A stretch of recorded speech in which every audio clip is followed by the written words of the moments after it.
une cloison nasale qui a été enfoncée, tu vois. Salut les amis, comment vont les affaires? Je vous retrouve pour une nouvelle vidéo et cette semaine on va parler d'un truc que vous avez remarqué dans mon post de la semaine dernière. Et ouais, j'ai le nez cassé. Vous avez vu la différence avec cette photo. Et aujourd'hui j'ai la cloison nasale ici qui est un peu enfoncée. Je m'en suis jamais vraiment préoccupé. Mais quand vous l'avez remarqué, je me suis dit je leur dois une explication, je vais leur raconter la vérité parce que là ils sont en train de croire que j'ai fait de la chirurgie esthétique. Alors non, j'ai pas fait de chirurgie esthétique, je me suis pris un coup de poing dans le nez. Alors je sais pas pourquoi, mais j'ai vraiment l'impression que depuis que je suis tout petit, tout le monde a envie de me taper. C'est peut-être parce que j'ai un petit peu une tête à claque ou que je suis un peu casse-couille. À vous de me dire dans les commentaires si vous trouvez que parfois je suis un peu casse-couille avec les gens. En tout cas, c'était pas la première fois que je me faisais agresser et je me suis fait agresser sur un job. Pendant un boulot de mannequin, je travaillais chez Givenchy. Il y avait un gars qui travaillait avec moi à ce showroom Givenchy. Ce gars-là, il était un petit peu bizarre dès le début. Je trouvais qu'il était un peu nerveux tout le temps, mais plutôt sympa. Et du coup, j'ai vite sympathisé avec lui. On discutait, c'était cool, il n'y avait pas de problème. Et puis plus le temps a passé, plus il est devenu tendu. Les showrooms, c'est des jobs qui durent une semaine et demie. J'ai commencé à me demander s'il n'était pas un peu drogué.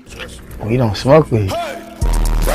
En tout cas, son comportement devenait de plus en plus bizarre, autant avec les clients qu'avec les bailleurs. Nous, on essayait avec les habilleuses de calmer un petit peu le jeu. Et puis, à un moment, j'ai dû lui dire, je lui ai dit, écoute mec, attention, parce que je crois que les clients, ils commencent à avoir un petit peu peur de toi là. Apparemment, il en avait bousculé un, etc. Et je lui ai dit, écoute, moi, si tu veux... je prends un tour sur toi, va te calmer, va te chiller aux toilettes, etc. Et il a pris ça comme un affront.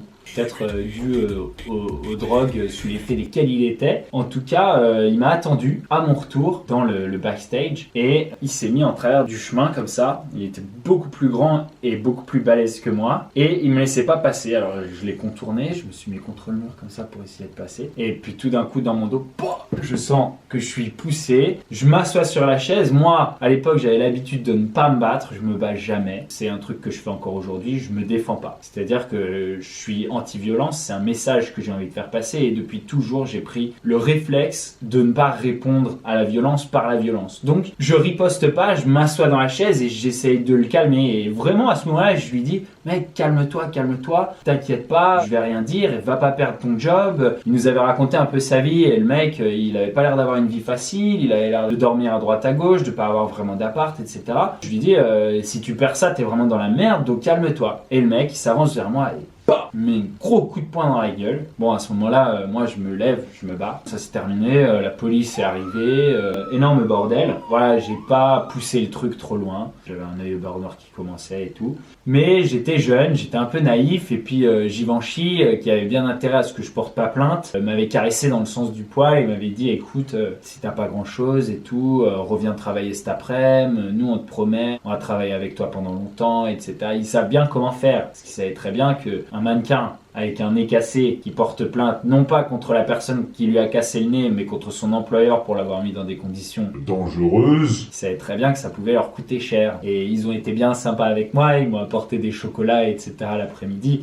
On connaît l'entourloupe, en tout cas à l'époque je connaissais pas l'entourloupe. En vrai je pense pas que ça m'a handicapé dans ma carrière de mannequin puisque à l'époque elle était pas vraiment très développée et c'est beaucoup plus tard que j'ai commencé à gagner beaucoup d'argent en tant que mannequin. Mais j'aurais certainement pu leur tirer peut-être quelques centaines de milliers d'euros quand même quoi pour ce genre de truc parce que à l'époque les gens avaient énormément d'espoir sur moi etc. Je faisais des shoots avec des grands photographes etc. Je gagnais pas encore beaucoup d'argent mais les gens commençaient à investir sur moi donc à ce moment là j'aurais certainement pu dire bah voilà j'ai une immense carrière de mannequin en face de moi et vous venez de me la réduire à néant. Ça y a pas coupé, j'ai jamais fait le show Givenchy et j'ai retravaillé une saison en showroom avec Givenchy et puis après j'ai plus jamais retravaillé avec eux donc j'avais absolument rien à gagner à fermer ma gueule mais je l'ai fermé, j'ai été bête, c'est pas grave, j'ai pas de regrets, tant pis. Voilà, on grandit tous avec des erreurs. Aujourd'hui, si ça m'arrivait, croyez bien qu'ils y couperaient pas. L'autre jour, quand vous avez parlé de mon nez cassé, enfin, que vous avez parlé de mon nez changé, j'ai eu envie de vous raconter cette histoire et après, je me suis dit qu'on pouvait faire même plus fou. Et si on essayait de retrouver le gars qui m'a pété le nez? J'avoue que je me rappelle même pas de son prénom. Par contre, la seule piste que j'ai, c'est que je me rappelle que j'ai un pote d'école de commerce, qui à l'époque, quand il avait vu que tout ça était arrivé, il m'avait contacté, il m'avait dit, mec, ce gars-là, il était au collège avec moi, on jouait au basket ensemble. Donc je vais essayer de le contacter pour essayer de retrouver au moins son nom, et puis après pouvoir faire une recherche sur les réseaux sociaux. Ce gars-là s'appelle Yvick, je vais lui envoyer un message, et on va voir si il sait comment il s'appelle. Ah, il a répondu. Alors. Yes, il s'appelle Sébastien Mercier, je m'en rappelle maintenant, mais ouais, de ouf. On est mal tombé, les amis. Tout le monde s'appelle Sébastien Mercier. Je crois que je connais 1000 Sébastien Mercier. Bon, on va quand même essayer de le retrouver, au moins sur Facebook. Qui eût cru qu'on aurait besoin de Facebook en 2019? Je sais pas, ça me fait un peu des frissons de revoir son compte, genre, parce que la dernière fois que j'ai vu son compte, c'était dans des conditions de guerre violente, quoi. Ah, ça me fait bizarre, j'aime pas. Ah, dernière publication 2017. Bon, bah, comme tout le monde, il n'utilise plus Facebook. Est-ce qu'il a Instagram? Je vais quand même envoyer un message sur Facebook. Ah, il faut télécharger Messenger pour envoyer un message. Sébastien Mercier. Je lui dis quoi? Je lui dis salut. C'est un peu bizarre. La dernière fois qu'on s'est parlé, il me disait c'est qui le lion maintenant? Et il me donnait un gros coup de poing dans ma gueule. On s'est pas reparlé depuis. Mais bon, tant pis, je vois pas ce que je peux lui dire d'autre. On va dire salut. En plus, je veux pas l'effrayer, tu vois, parce que peut-être qu'il croit que je suis revenu des entrailles de l'enfer pour me venger. Plus fort que jamais. On va essayer de le trouver sur Instagram. 121 followers et il follow 10 personnes. Ça a l'air d'être un compte vivement utilisé. Ça va nous aider énormément. Ça va être plus dur que prévu. Dans ces 121 followers, il semble y avoir environ 80% de fake followers d'Inde. J'essaye de voir des noms que je connaîtrais dans ces followers. Vu qu'il y en a 121, la liste n'est pas trop dure à parcourir. Il y a Maxime Deremez. C'est un danseur de Danse avec les stars. Félix Cordier. Je crois que c'est un acteur. Je viens de lui envoyer un message. Il me répond direct. Salut, je le connaissais plus tôt car ça fait des années, quasiment 8 ans que je ne l'ai pas recroisé. Je ne sais pas du tout ce qu'il devient. En tout cas, tu le recherches pourquoi? Je vais être honnête, fais une vidéo YouTube sur pourquoi j'ai le nez cassé. Quasiment 8 ans. Voilà, ça fait à peu près le même temps que moi je ne l'ai pas recroisé. Le monde est petit après tout. C'est bizarre. Plus d'activité sur Facebook, pas d'activité sur Instagram, 8 ans. Maxime Deremez m'a répondu. Yes, je le connais, mais pas vu depuis un bail. Au point où on en est de notre enquête, elle devient justement intéressante parce que pas d'activité sur les réseaux sociaux, ça c'est quand même bizarre. Mon message sur Facebook, il passe pas. Comment on va faire? Félix Cordier ne l'a pas vu depuis 8 ans. Maxime Deremez depuis très longtemps. Moi depuis très longtemps. Son pote d'école depuis très longtemps. Le mec ne répond sur aucun réseau social. Qu'est-ce que je peux faire? Je vais envoyer un message aussi sur Instagram. Ok, ben on n'a plus qu'à attendre parce que sinon l'enquête s'arrête là, quoi. C'est un truc de ouf. C'est un truc de ouf parce qu'il vient de me répondre. Là, il vient de me répondre sur Facebook. C'est une blague. Je te jure. Je viens de regarder mon écran. Il a dit bonjour Bastien, ça va. C'est un truc de malade. Mais non, je suis choquée. C'est parfait. C'est parfait. Alors, il m'a répondu. Il a dit bonjour Bastien, tu vas bien. Qu'est-ce que je fais? C'est un truc de ouf. La dernière fois qu'on s'est parlé, il m'a foutu une pêche. Ouais, ça va. Et toi? Ça fait un bail. Écoute, je cherchais à retrouver ta trace pour une vidéo YouTube sur pourquoi j'ai le nez cassé. J'ai envie de le prendre, tu vois, chill. Avec des smileys qui rigolent, des smileys qui sourient et tout. J'ai envie de lui faire peur parce que bon, c'est quand même illégal de casser des nez. D'accord. Qu'est-ce que tu deviens depuis le temps? Ah, moi, toujours pareil, c'est là.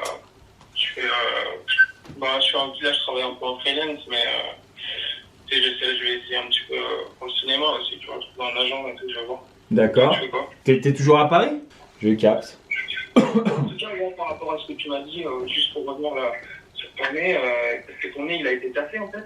Ouais, bah j'ai une cloison nasale qui a été enfoncée, tu vois. Bon, c'est pas grave, ça m'a pas handicapé dans ma vie, quoi, mais du coup, moi, les gens l'ont vu sur des anciennes photos et tout, et du coup, ils demandent, et puis du coup, j'ai décidé de leur raconter l'histoire dans une petite vidéo, tu vois.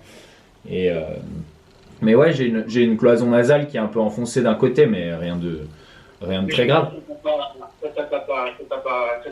Parce que toi, je sais que t'aimes bien, ça t'a pas enlidi, quoi. Un tout petit peu, mais je veux dire, c'est pas grave, ça donne du caractère, tu vois ce que je veux dire, c'est pas grave. Ça m'a un tout petit peu enlaidi, quoi, ouais, parce que mon nez, il est plus aussi droit. Mais tu te rappelles de ce qui s'était passé ou? Ouais, je me rappelle plus bien. Enfin, en tout cas, moi, je sais pas si moi j'ai eu l'occasion de m'excuser, mais franchement, mon gars, je m'excuse vraiment parce que maintenant, tu sais, avec les années, je me dis, c'est pas possible de réagir comme ça. Je me dis, bah, franchement, je m'excuse vraiment, quoi. Bah, c'est cool, écoute. C'est grave gentil. Je t'appelais juste genre, c'est cool. T'avais l'air pas bien à l'époque, t'avais l'air tendu et tout, genre. C'est gentil que tu me dis ça parce que c'est vrai que, bon, tu vois, personne ne doit réagir comme ça dans tous les cas, tu vois, tu dois pas réagir comme ça. Ouais. Mais c'est vrai, tu vois, que quand, tu sais, quand dans ta vie, t'es pas bien, mon gars, Ouais. tu sais, t'es en tension, tu sais, le moindre truc, moi, c'était pas contre toi, personnellement. Hein. Non, bah j'ai capté parce que moi je t'avais rien fait. Enfin, à l'époque on discutait, j'ai même retrouvé notre conversation Facebook. On discutait en mode détente, genre on était cool, tu vois. J'avais plein de problèmes et tout parce que ça s'enchaînait, mais je sais que toi, t'es intelligent, tu comprends ça. Ouais, mais bien et sûr. Bon, voilà, maintenant, avec le temps, ouais, franchement, je m'excuse vraiment. Moi, je te dis que j'aime pas t'exposer sur les vidéos et tout, mais si je peux faire quelque chose pour toi un jour. Bah écoute, je te pardonne, mec. Je te pardonne. Rien que m'appeler là, c'est cool. Moi, j'aime pas rester sur des bad vibes avec personne, tu vois. J'aime pas rester sur des conflits et des trucs comme ça. Et du coup, j'aime bien terminer les histoires sur, tu vois, en bon terme, quoi, sur une bonne note. Et en l'occurrence, bah là, c'est ça, tu vois, genre. En plus, j'ai même pas, genre, on n'a même pas à en discuter, tu t'excuses direct. Donc, bah, mec, bien sûr, j'accepte tes excuses et je te pardonne. Et encore une fois, sois pas inquiet, genre, t'as pas handicapé toute ma vie, hein, t'inquiète. C'est grave gentil et t'inquiète pas, y a pas de mal. En tout cas, bonne continuation et puis je t'envoie un message un de ces jours sur Facebook, on se capte. Okay, ciao Sébastien. Ciao. J'ai même pas eu à lui demander, il s'est excusé. C'est grave cool. Trop bien. Histoire qui se termine bien. Bon voilà, maintenant ma question pour vous est la suivante. Est-ce que vous pensez que je dois faire une rhinoplastie? Est-ce que je dois réparer ça? En fait, elle est de ce côté-là, la cloison nasale qui est enfoncée. Voilà. Petite chirurgie esthétique, hein? Non? Donc dites-moi ça en commentaire. Et puis bah merci d'avoir regardé la vidéo. Si vous l'avez kiffé, n'hésitez pas à souscrire à la chaîne, à mettre un pouce bleu et à activer la cloche pour ne plus louper aucune de mes vidéos. Je vous fais des gros bisous, je vous dis à dans 2-3 jours. Ciao, ciao.